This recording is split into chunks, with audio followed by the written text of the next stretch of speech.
everybody, welcome back to my channel. Today I'm going to be showing you how to make thịt kho trắng.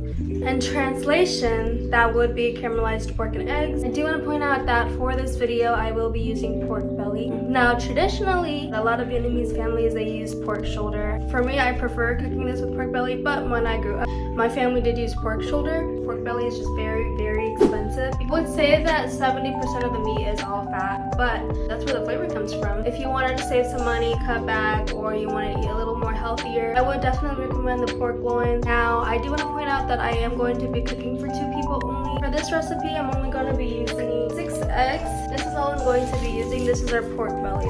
We're going to go ahead and boil our eggs. So what I'm going to do with my pork belly is I'm going to just kind of large dice them. I'm large dicing them because they shrink as they cook, because this is going to be kind of braised a little bit for a few minutes.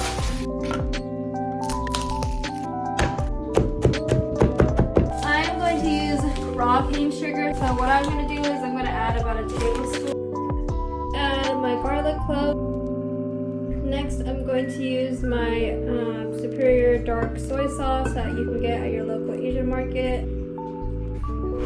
So I'm going to use this kind of salt, and to be honest with you, I don't really know what it's called. It's not filled with like a bunch of weird junk and chemicals like molten salt.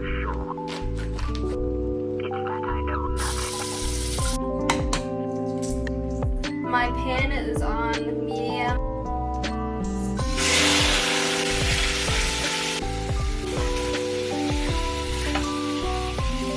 So as you can see, it's a bit darkened, it's cooked up a little bit. It is partially raw, and because of that, I'm going to go ahead and cover it up for about 5 to 10 minutes just to ensure that the inside of the meat is nice and cool. There are no raw parts.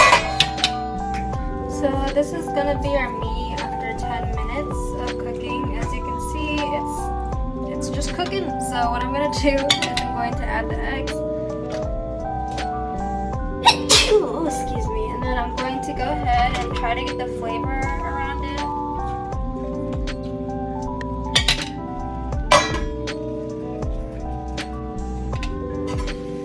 Oh, it's smelling so good so far. I'm going to add about a cup of coconut soda